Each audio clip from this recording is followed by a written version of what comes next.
A warm welcome, everyone. I'm Neha Sharma. Today is in conversation with our special guest, Gladys Onyango.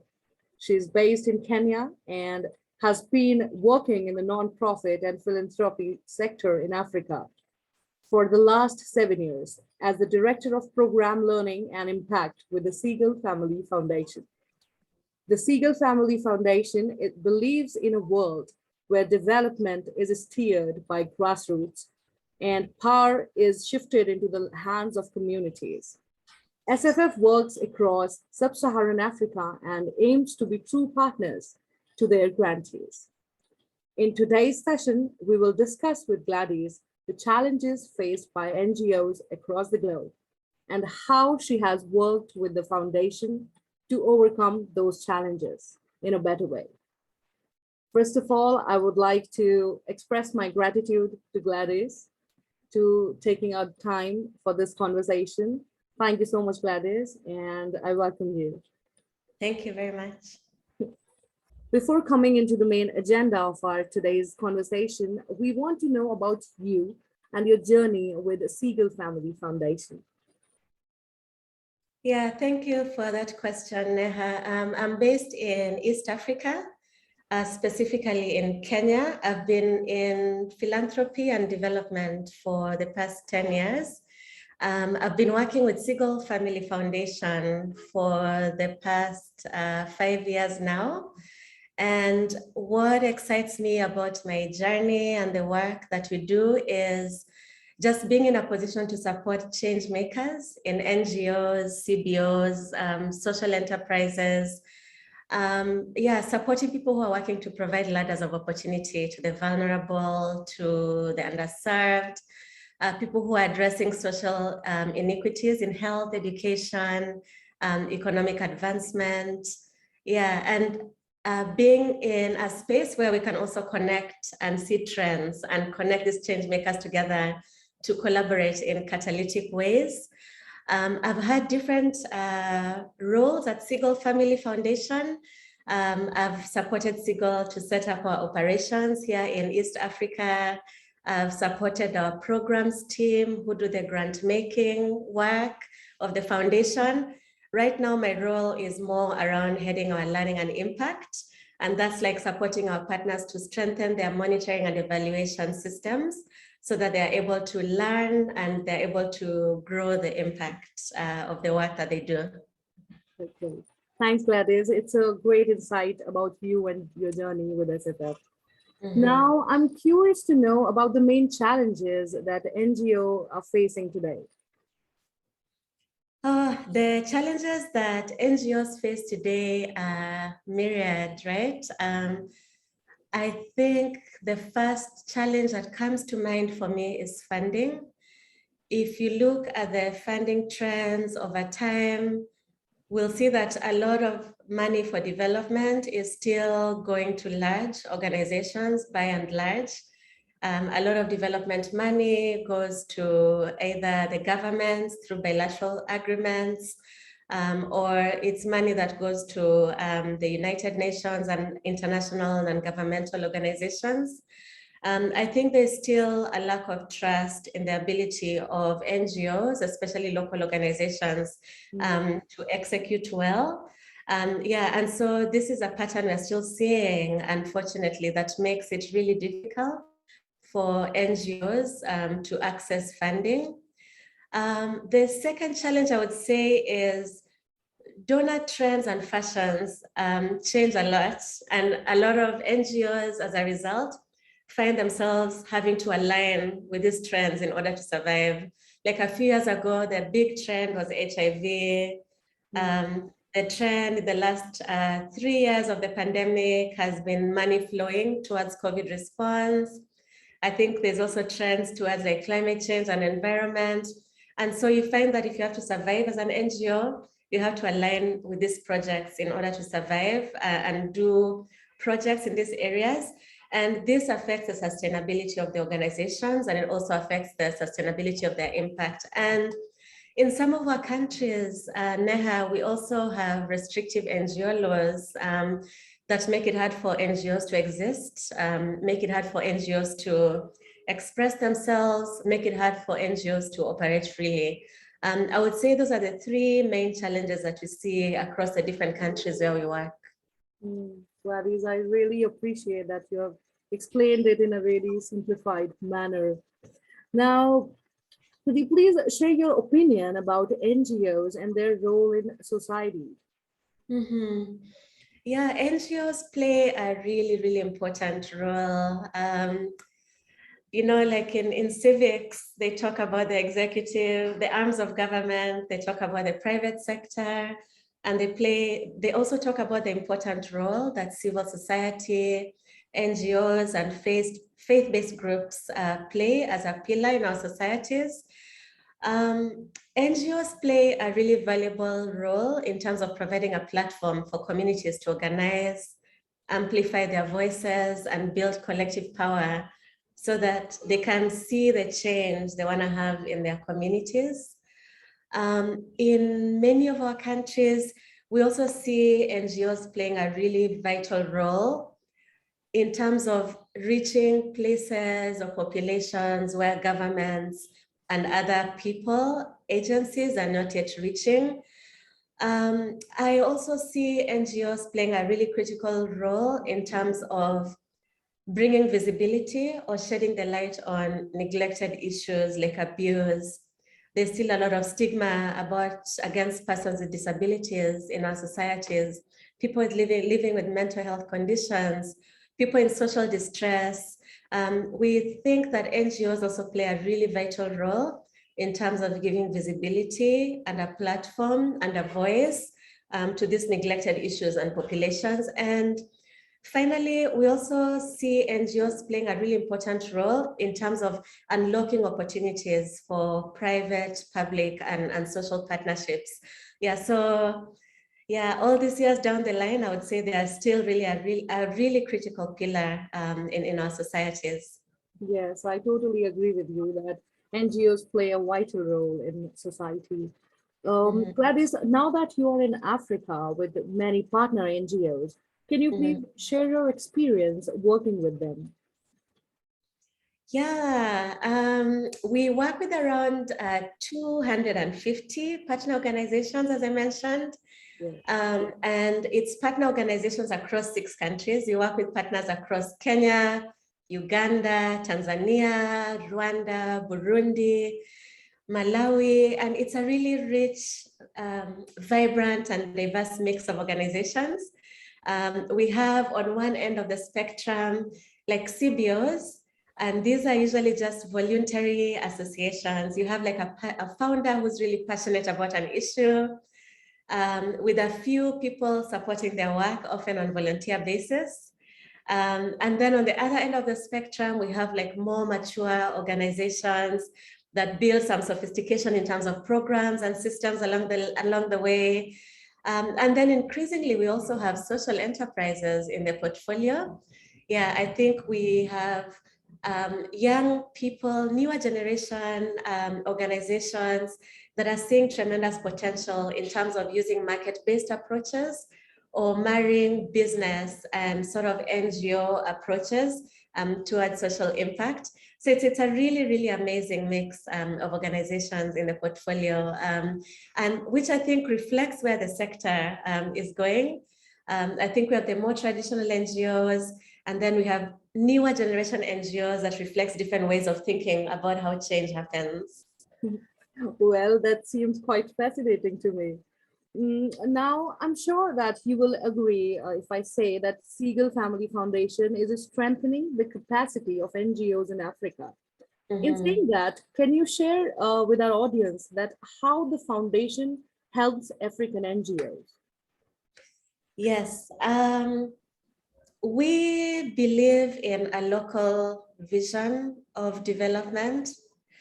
We believe that development solutions that are initiated by the community, steered by the communities, are the best and most sustainable way to bring lasting change in our continent here in Africa. And that's then reflected in our funding philosophy that we call active partnership. Yeah, we approach funding not as a transaction, like we're paying money for results. Yeah, we really approach funding as an act of solidarity. So across all the countries where we're working, our program officers invest a lot of time in getting to know the leaders. We spend a lot of time in getting to understand their vision.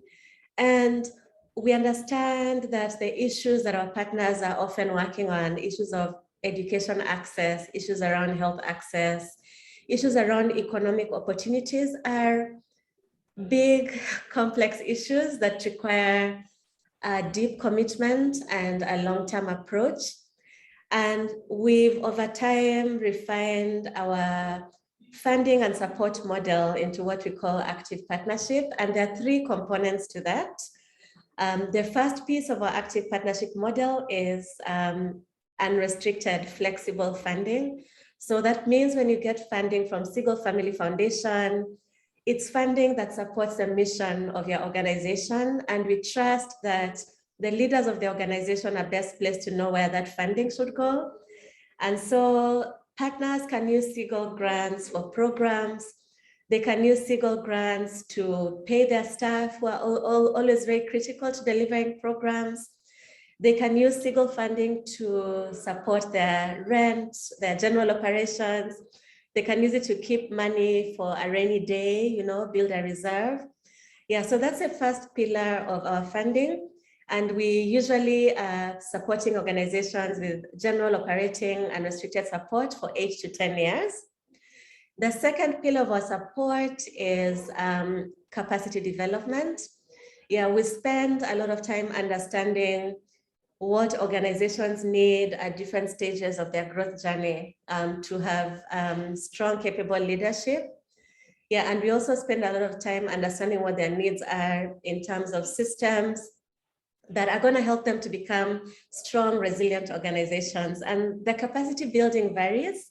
Often it's capacity building that's developed through coaching with a consultant or a member of our team. Sometimes we bring partners together to learn in workshops. Oftentimes it's providing resources to them, like funds for NGOs that open up a wealth of funding opportunities to them that they can apply for.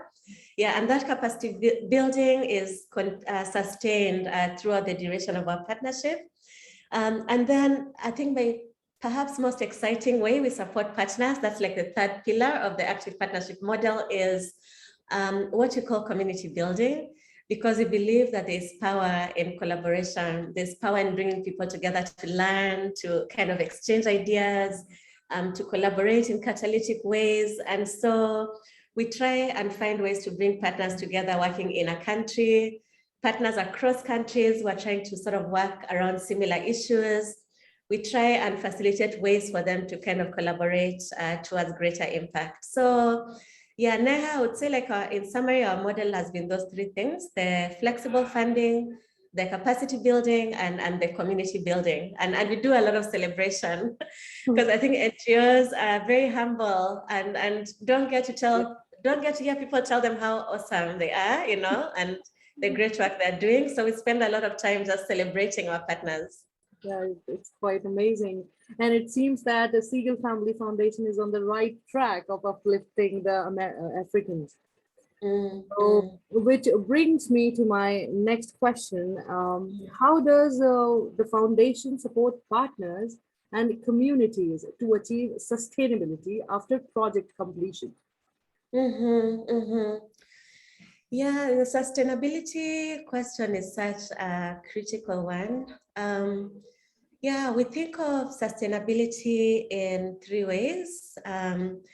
Yeah, one is from the lens of, in order to have sustainable impact and a sustainable, strong NGO sector, you need strong organizations. So a lot of the capacity building that we do is aimed at building like a really strong leadership bench.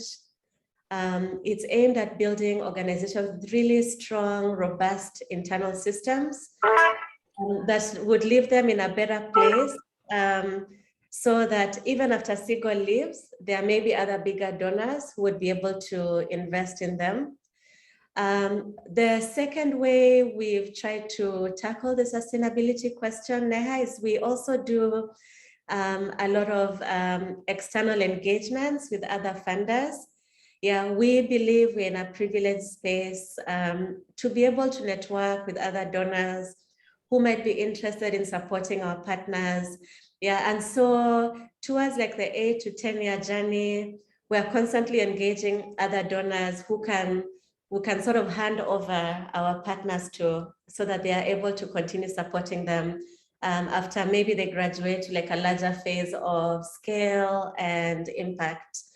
Yeah, and then we also try and think about sustainability in terms of partnerships. Yeah, often impact is sustainable when you're working with private sector, when you're working with governments, yeah, people who and institutions that are really established and are able to help you scale and really root your impact in the community or in the markets. And so we are continuously also trying to find ways of supporting our partners around strategies on how you work with government, how you work with private sector, how you work with other larger players. Yeah, because it's really difficult to achieve impact alone. I think for it to be sustained, you have to work with others. Yeah, you're right. Gladys, could you specify some donors who are working for the developing Africa and the other developing countries of the world? Could you specify for our audience that, they might get some idea that for whom they could apply for funding or like that? Yeah, there are so many donors, and I think it's an exciting time to be a change maker on the African continent. I feel people's gaze and lens of looking at Africa changing. Africa is not just being looked at as this place of need and deficit. I think people see a lot of Africa in terms of leadership, in terms of entrepreneurship, in terms of the future. And for this reason, we have a lot of funders and philanthropists who are taking an interest in Africa. At the highest level, like if you look at the USAIDs, the bilaterals, I think there's been a move towards localization in the past 2 years or so. I think there's greater interest by Western governments to kind of invest in local organizations, which I think opens up interesting opportunities in terms of funding locally. We are also seeing a lot of sort of local private philanthropists, just wealthy individuals who want to give their money towards charitable causes, not just locally in our countries, but also overseas. So Segal Family Foundation would be like an example of this. It's a foundation that was started by an American philanthropist, but there are so many of these. There's David Wickley Foundation, for example, that's supporting amazing work across Africa. Yeah, and then we have funders who are supporting ideas, big ideas, and here you have like Mulago Foundation that supports scalable solutions to poverty. We have a lot of impact investors, coming into the scene who are interested in supporting ideas that are profitable, but that are also bringing social impact. Yeah, so there are just so many, and I think the digital revolution has made it easier to kind of connect and do your research and find out who they are. And there's also a lot of opportunities now in terms of crowdfunding and just kind of using digital platforms as well to raise awareness about your organization and to fundraise. Yeah, that's great insight by you. So as we all know that COVID-19 pandemic has, hit us hard.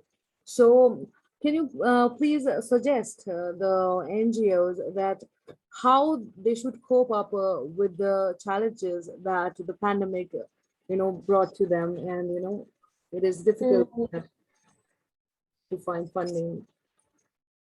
Yeah, that's a good one, Neha. We've seen our partners just face a lot of challenges during COVID.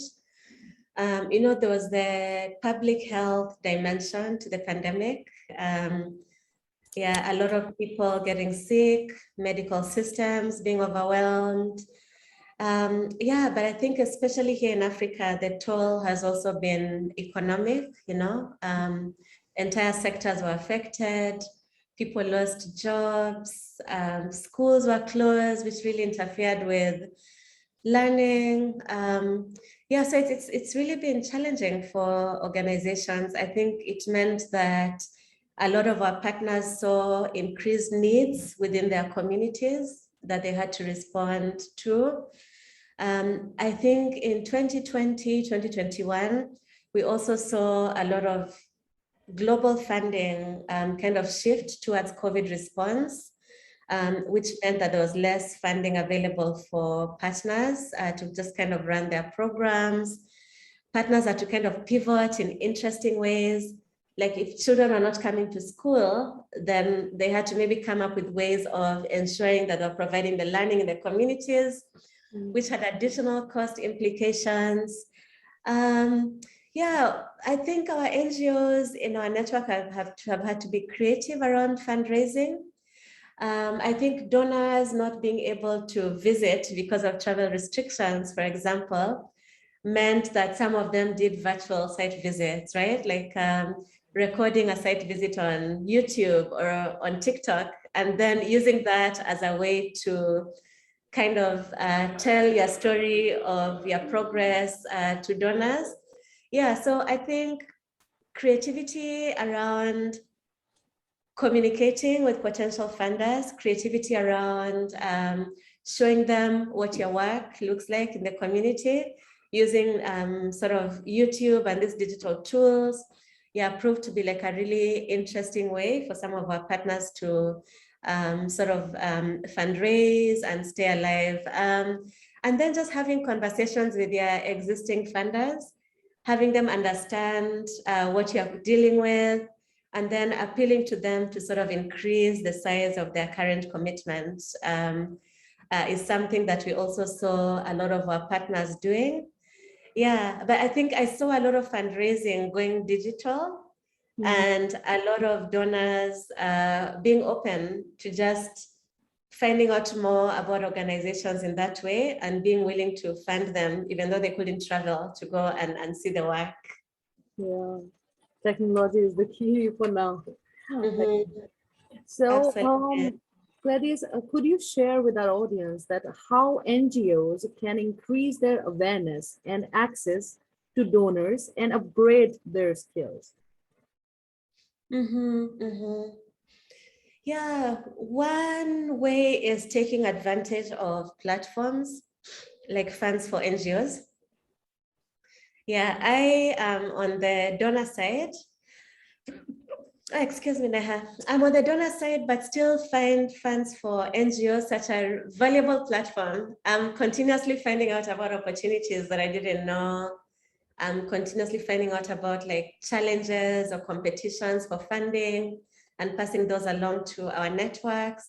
So my first piece of advice would just be subscribing to platforms like Funds for NGOs that sort of do the research on the internet and help aggregate opportunities.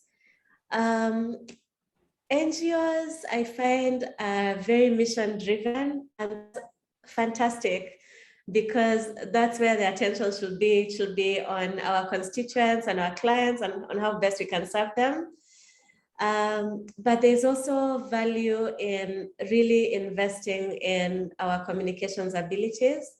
So one of the things we've started supporting our partners to do more, especially during COVID, is like just invest in like really good websites that do a good job of talking about your work, talking about your impact, showing that the layers of programming and how they connect. So I think having a really good website that's informative, that's engaging, is really key in terms of good fundraising, because that's often where a funder will go to as a first sort of point of call when they want to find out about an organization that they're interested in. And increasingly, social media is also becoming important. some of our favorite NGOs are people we found out about through Instagram, through posts, thoughtful posts that they do on Facebook regarding issues that they care about. So I would also encourage our NGO friends to really invest in sort of strong social media and communication strategies, because they do the work for you and help open the doors that then allow you to have a conversation with the funders. And I think there's also a lot of power in networking. So we also spend a lot of time finding opportunities for our NGO partners to attend conferences, to be part of collaboratives, because by being out there and in partnership with others, you find that you're able to build your profile, you're able to build your visibility. There are many people who will remember that there's this organization that is part of this collective working on this issue. And it also builds organization sort of credibility and legitimacy in the eyes of funders who might be interested in work in sort of funding a certain space. Yeah, and increasingly also, we're also seeing funding trending towards supporting organizations that are working in coalitions. And so by being part of this, NGOs can also be well situated to take advantage of these coalition funding opportunities. Yeah, so investing in social media, being visible, taking part in funding coalitions, I think that's really, really important. Some noteworthy points I see there, Gladys.